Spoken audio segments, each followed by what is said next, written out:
Una fuerte ráfaga a menudo precede a la tempestad. Barre bajo sobre las llanuras sin árboles, sin obstáculos naturales, cargada de partículas de hielo que erosionan la piel desprotegida. En cuestión de segundos, el mercurio cae en picado a unos escalofriantes 50 grados Celsius bajo cero. Durante semanas, el sol ha permanecido bajo el horizonte. A lo largo de las vastas y abiertas tierras del norte de Fennoscandia, una familia prepara su campamento. Su objetivo no es encontrar una cueva ni construir un muro. Una sola persona levanta 3 postes de abedul, encajando sus extremos con muescas en el aire, y luego separa sus bases. Esta estructura permanece en pie, sin necesidad de estacas ni cuerdas. En solo unos minutos, los postes restantes se apoyan contra el vértice central. Luego se desatan las pieles de reno y se estiran sobre la estructura, con el pelo hacia adentro, creando bordes superpuestos.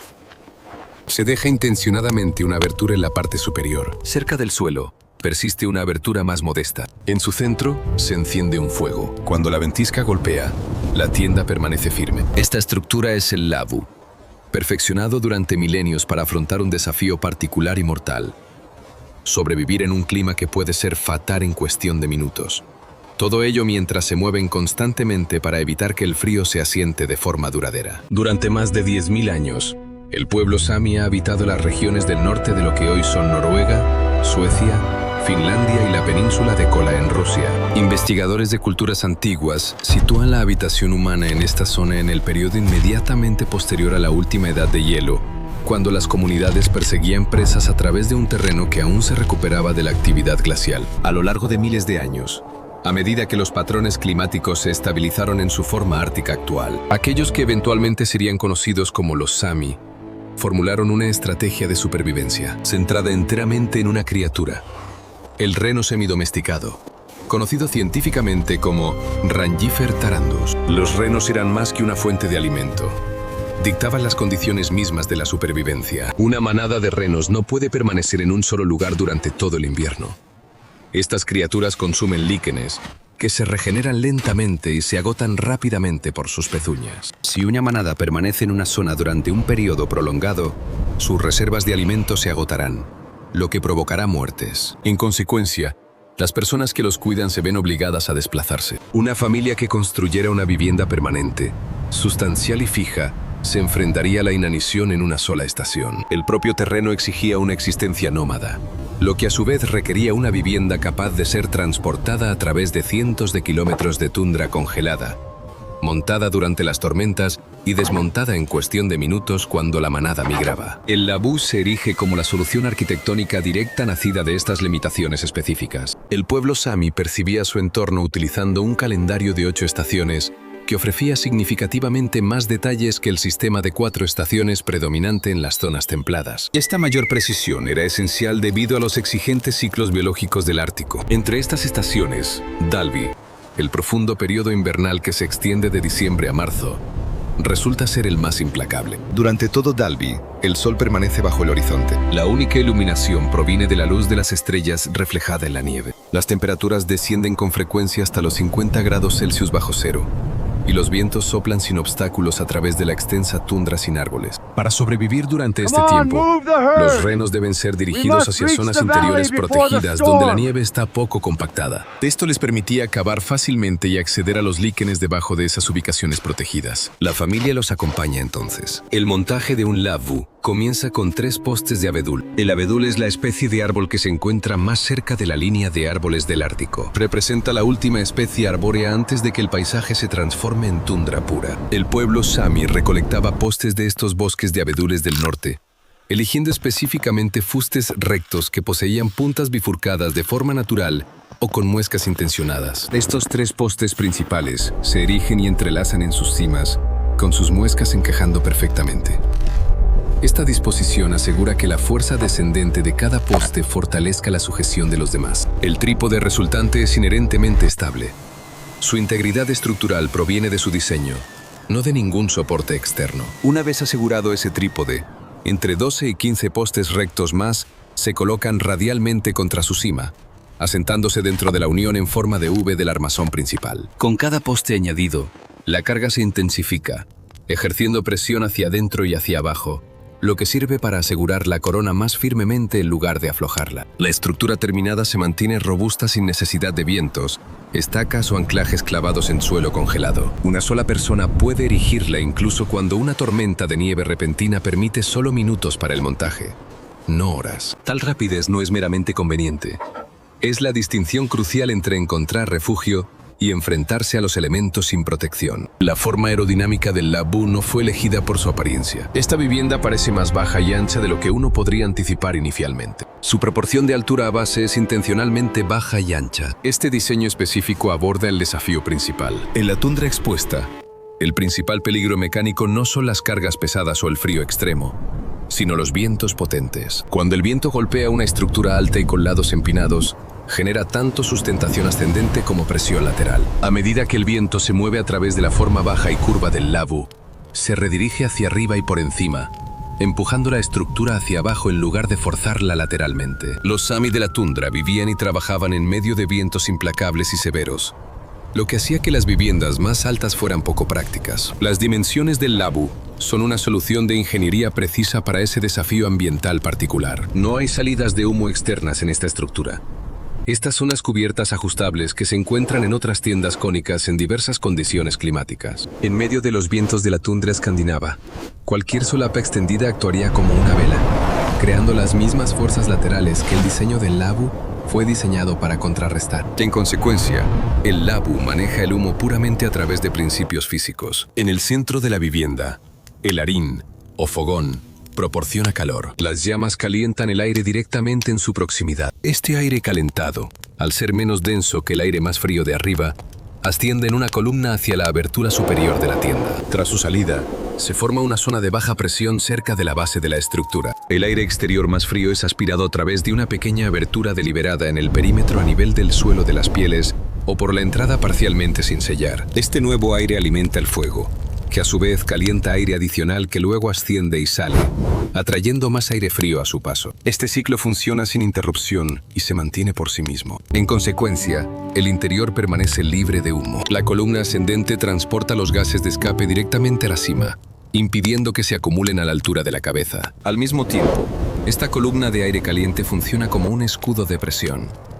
El aire exterior denso y pesado no puede descender a través de la salida de humo, oponiéndose a la fuerza ascendente del aire caliente que sube. Dentro de la tienda, a un nivel de descanso confortable, la temperatura se mantiene en un grado habitable, incluso cuando la noche polar exterior desciende a menos 50 grados Celsius. El suelo aborda el aspecto restante del desafío del frío. Aunque la temperatura del aire del Labu puede regularse con fuego, el suelo bajo una tienda en la tundra ártica o nieve compactada extrae calor del cuerpo más rápidamente de lo que el aire lo transfiere hacia adentro. Una persona que descanse directamente sobre el permafrost experimentaría una caída en la temperatura corporal central, independientemente del calor ambiental superior. El pueblo Sami construyó el suelo utilizando capas de ramas de abedul recién cortadas, formando inicialmente una rejilla elevada para aislar el cuerpo del contacto directo con el suelo. Y encima de esta rejilla se colocaron pieles de reno sustanciales con el pelo hacia arriba, ofreciendo una capa densa y aislante. El estrato subyacente de abedul impide que la humedad del suelo ascienda. La capa superior de piel crea una bolsa de aire caliente a la altura del cuerpo. Numerosas configuraciones del Labu también incluían un componente de tienda interno conocido como rocas. Un revestimiento suplementario se suspendía dentro de la estructura principal. Este estrato interno creaba un colchón de aire estancado entre sí y la cubierta exterior de piel,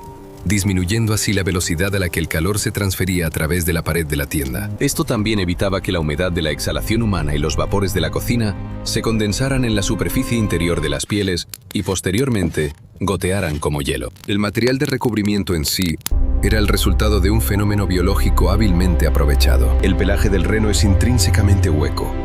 Al ser magnificado, cada hebra individual aparece como un tubo, no como una fibra sólida. El aire aislante queda atrapado no solo entre los pelos densamente empaquetados, sino también dentro del núcleo de cada hebra separada. Las propiedades físicas de esta estructura hacen que la piel de reno sea una barrera más eficaz contra el frío de lo que la mayoría de las comprensiones contemporáneas de los materiales naturales podrían sugerir. El aire inmóvil contenido dentro de estos tubos microscópicos resiste eficazmente la transferencia de calor por conducción. Cuando se cosen varias pieles juntas, con el pelaje hacia adentro, Cada capa funciona como una vasta red de millones de compartimentos sellados y aislantes, presionados contra el aire interno. Estas pieles se cosían meticulosamente utilizando agujas hechas de hueso e hilo procesado a partir de tendones de reno. Las costuras cosidas con tendones no se abren ni se rajan en condiciones de frío.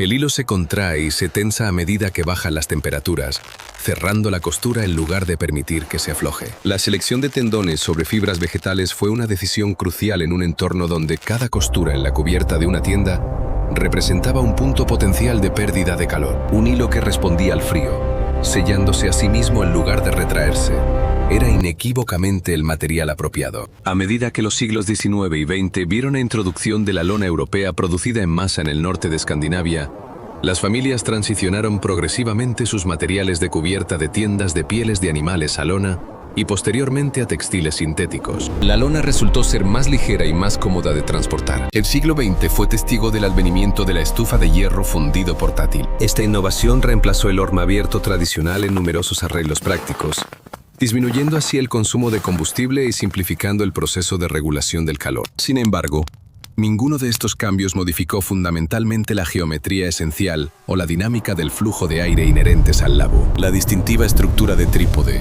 la silueta aerodinámica baja y el eficiente sistema de evacuación de humo por convección persistieron sin cambios. Su resistencia se debió al hecho de que resolvían eficazmente desafíos físicos fundamentales que los meros reemplazos de materiales eran incapaces de erradicar. La contribución vital del reno a la supervivencia Sámi se extendió mucho más allá de simplemente proporcionar pieles y tendones para hilo. Este animal constituía su base completa de recursos. Su carne y órganos suministraban la proteína y grasa esenciales y concentradas necesarias para la subsistencia. Durante este periodo, la agricultura era inviable, y cualquier sustento vegetal recolectado permanecía oculto bajo metros de nieve. Su sangre se transformaba en gachas densas y ricas en energía, mientras que su leche rica en grasa se convertía en queso. De sus huesos y astas, fabricaban agujas, raspadores e implementos a medida. Sus tendones se usaban para coser ropa y construir refugios. El reno servía tanto como el impulso para su existencia migratoria, como el recurso fundamental que sustentaba cada sistema esencial para que ese modo de vida perdurara. El principio de cero residuos en esta economía no era una postura filosófica, era una cuestión de puro cálculo. Dentro de un ecosistema desprovisto de excesos, la pérdida de cualquier componente utilizable de un animal sacrificado significaba una deficiencia nutricional o práctica que permanecía irrecuperable hasta la siguiente cacería. Los Sami utilizaban cada una de sus partes. El combustible consumido en el hogar se gestionaba con un nivel idéntico de exactitud. En la región ártica, la madera seca es considerablemente más escasa de lo que uno podría percibir inicialmente. El abedul muerto, protegido por su corteza resistente al agua, normalmente se descompone en lugar de secarse, lo que lo convierte en una fuente de combustible ineficiente a pesar de su aparente abundancia. Los Sami encendían abedules recién talados y sin curar que, a pesar de su humedad inherente, ardían con ferocidad cuando se encendían correctamente, generando calor e iluminación instantáneos más allá de la línea de árboles, donde el abedul transita hacia la flora de tundra de baja altura. Su confianza se depositaba en el sauce, particularmente en la variedad que arde lentamente y forma brasas duraderas, conservando el calor en sus rescoldos durante muchas horas después de que la llama activa se hubiera extinguido. Durante periodos de frío intenso, cuando erigir un labbu completo era poco práctico, los pastores construían una hoguera sustancial de sauce, la dejaban reducir a brasas, luego cubrían estas brasas con una gruesa capa de ramas verdes recién cortadas, durmiendo sobre esta plataforma aislante mientras el calor oculto irradiaba hacia arriba durante toda la noche. La elección de la madera para curar alimentos con humo exigió un nivel idéntico de meticulosidad. Los relatos etnobotánicos históricos de los grupos Sami indican una clara preferencia por el sauce en lugar del abedul al conservar la carne de reno mediante el ahumado. El examen químico contemporáneo de estos métodos de combustión dual ha corroborado la razón subyacente. Utilizar abedul para ahumar carne genera hidrocarburos aromáticos policíclicos en cantidades que superan los límites de seguridad actuales. El humo derivado del sauce mantiene los niveles de estos compuestos significativamente por debajo del umbral de toxicidad. Esta diferenciación tenía un peso significativo, ya que la carne de reno ahumada no era meramente un manjar estacional.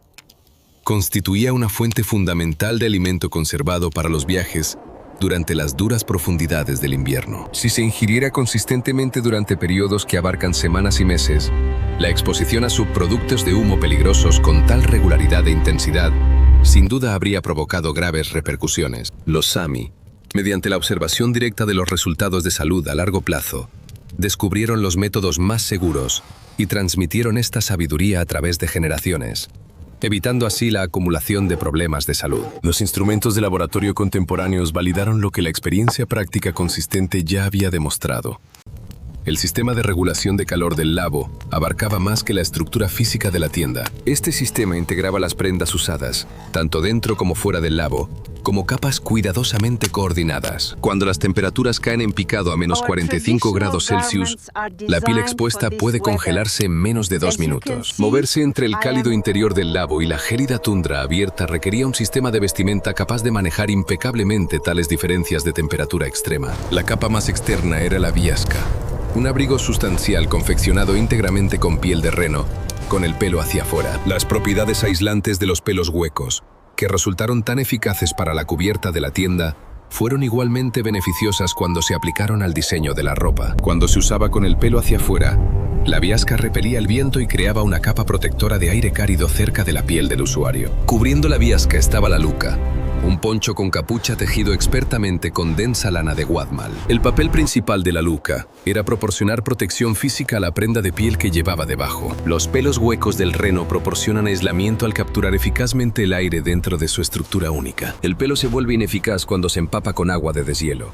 Por lo tanto, la luca fue diseñada para repeler la nieve que caía o era arrastrada por el viento antes de que pudiera derretirse contra la piel de la viasca, manteniendo así la integridad aislante de la prenda interior. El calzado se confeccionaba con las partes más robustas de la piel de reno, generalmente obtenidas de las patas o la frente del animal, áreas conocidas por su piel excepcionalmente densa. Dentro de estas botas, conocidas como gat magot o galahad, los Sami colocaban hierba de sena seca, a la que se refieren como eno-sho en las lenguas escandinavas. Los calcetines de lana resultaron menos adecuados aquí, ya que la lana, una vez humedecida por la transpiración, disminuye significativamente su poder aislante y retiene la humedad contra la piel. La hierba de sena seca alejaba eficazmente la humedad del pie, manteniendo así la bolsa de aire cálido dentro de la bota. Incluso con la acumulación de sudor, un pie húmedo expuesto a menos 45 grados Celsius puede desarrollar congelación en menos de una hora. La hierba de sena posponía indefinidamente este riesgo. Si se manejaba correctamente, un pastor podía pasar horas al aire libre y luego volver a entrar al lavabo por su entrada principal. La serie de pasos subsiguientes constituía el mantenimiento de su sistema térmico. La luca era golpeada para quitar la nieve, evitando que se derritiera y empapara la viasca. Las botas fueron desabrochadas y las cenagras cuidadosamente extraídas, luego separadas y colocadas cerca del harín para secar. El calor corporal interno, disminuido por periodos prolongados en el frío, se restablecía consumiendo vidos, un guiso de reno sustancioso y caliente, repleto de grasa y proteína. Este refugio funcionaba como el punto de recuperación del sistema más grande, proporcionando un espacio para que el cuerpo recuperara su temperatura funcional antes del siguiente periodo de frío. Era el área específica diseñada para que el cuerpo alcanzara su temperatura de trabajo óptima antes de enfrentarse a otra racha de frío. Más allá de sus usos prácticos, el lavabo servía como el corazón mismo de la comprensión cosmológica Sami. Dentro del animismo Sami tradicional precristiano,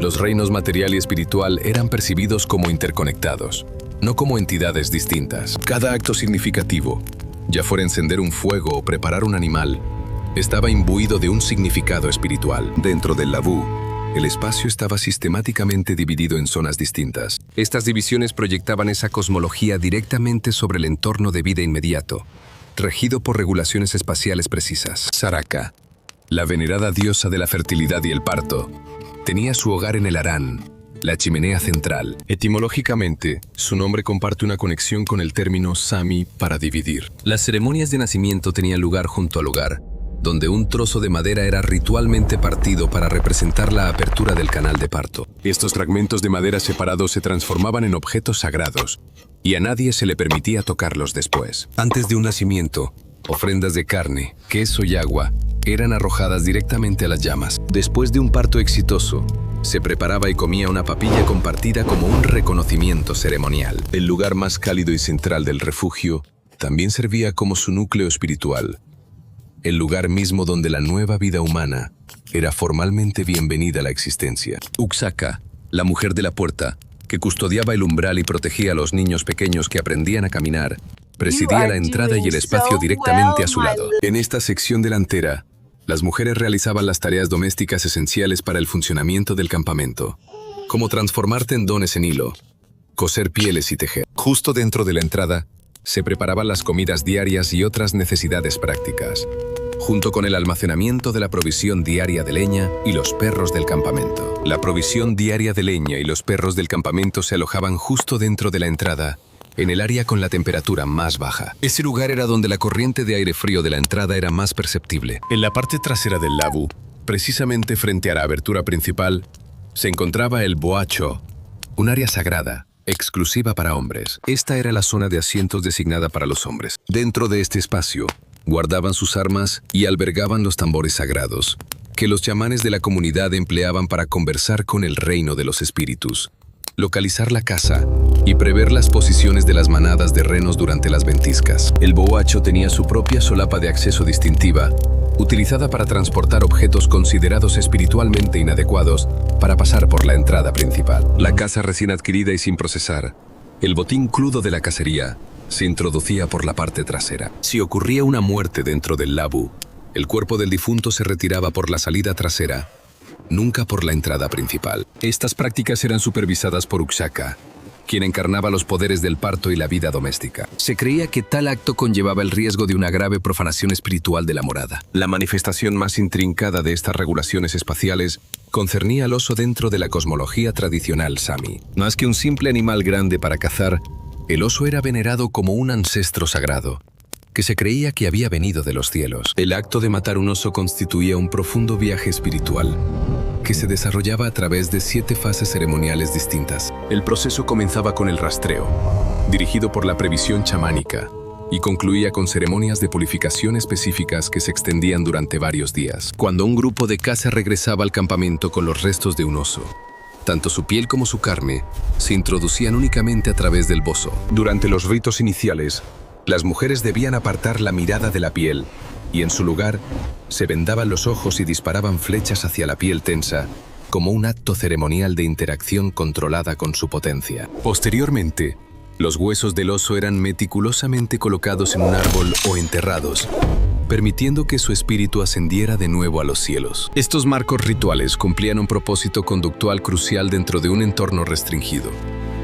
Para una familia o un pequeño colectivo que pasaba meses en espacios reducidos, soportando una intensa tensión física con un frío mortal justo afuera, una estructura social robusta y la resolución de conflictos eran esenciales. Las regulaciones espaciales del labu asignaban a cada individuo un lugar y una función específicos. Estas reglas categorizaban y segregaban actividades, distinguiendo lo doméstico de lo salvaje, el nacimiento de lo muerte y lo femenino de lo masculino. Las actividades más peligrosas y espiritualmente potentes se situaban en la periferia del área, mientras que el núcleo nutritivo permanecía en su centro. Los patrones celestiales representados dentro del labu ofrecían una estructura clara para la existencia diaria, disminuyendo la incertidumbre y preservando la estabilidad mental durante el viaje de la noche polar. El campamento se desmantelaba rápidamente una vez que la manada de renos había consumido el líquen local, lo que hacía necesaria la reubicación de la familia. La construcción del labu gestionaba eficientemente todos los requisitos prácticos. Las pieles de animales se desprendían de los soportes, luego se doblaban, enrollaban y colocaban en pulcas, que eran trineos de madera poco profundos, con forma de bote, tirados por renos con arnés. Dado que los postes eran largos e incómodos, y no eran necesarios para transportar mercancías, se recogían y se sujetaban directamente a los arneses de los animales de transporte, que luego los arrastraban sobre la nieve hasta la siguiente ubicación. Para esta tarea, se elegían y preparaban renos machos que habían sido castrados. Gradualmente, evolucionaron hasta convertirse en bestias de carga fiables, gracias a un ciclo continuo de trabajo y alimentación adicional. Un grupo modesto de animales era capaz de mover la disposición estructural completa del asentamiento de una familia. Esta vivienda, que ofrecía un refugio completo del clima más duro de Fennoscandia cuando estaba erigida, podía ser transportada a través de la vasta tundra por los mismos animales cuyas necesidades habían inspirado su creación. una vez que era desmontada. La disposición de la vivienda y el sustento del pastoreo estaban inextricablemente unidos. El camino recorrido por los renos dictaba la ubicación posterior para erigir el labu. La velocidad a la que la manada consumía su pastizal dictaba la rapidez con la que el campamento necesitaba reubicarse. Cada elección de diseño para el labu, abarcando desde la masa de sus soportes y el método de plegado de las pieles, hasta la ausencia de estacas que de otro modo requerirían ser extraídas del suelo congelado, surgió directamente de esa demanda ambiental singular y constante. El labu y los renos constituían elementos de un sistema unificado e interconectado. Uno era incomprensible sin la presencia del otro. Estas soluciones no se originaron en costumbres externas ni fueron adoptadas de sociedades adyacentes. Su desarrollo surgió de una interacción directa y orientada a resultados con una de las condiciones térmicas más desafiantes de la Tierra a lo largo de milenios. Los principios físicos subyacentes son demostrablemente genuinos. La diferencia de presión causada por la convección en la salida de humos representa un fenómeno cuantificable en la dinámica de fluidos. La capacidad de aislamiento térmico del pelaje hueco de los renos es medible. La tasa de transferencia de calor del permafrost, cuando está en contacto con un objeto sin aislamiento, es calculable. Los Sami alcanzaron una destreza práctica en todas estas áreas, no a través de la jerga científica, sino observando meticulosamente los resultados y refinando continuamente sus técnicas. El labu perduró a través de la llegada de la lona, las estufas de hierro fundido, las motos de nieve y las residencias permanentes, hasta que la tolerancia a los errores desapareció. En medio de las disputas por la presa de Alta a finales de los años 70 y los 80, cuando el gobierno noruego presentó planes para inundar un valle fluvial Sami para una central hidroeléctrica, manifestantes Sami montaron labus justo enfrente del edificio del Parlamento noruego en Oslo. La misma estructura que había significado la supervivencia en la naturaleza durante milenios se transformó en una potente declaración política. Esto representa nuestros orígenes y seguimos prosperando. El edificio del Parlamento Sami noruego,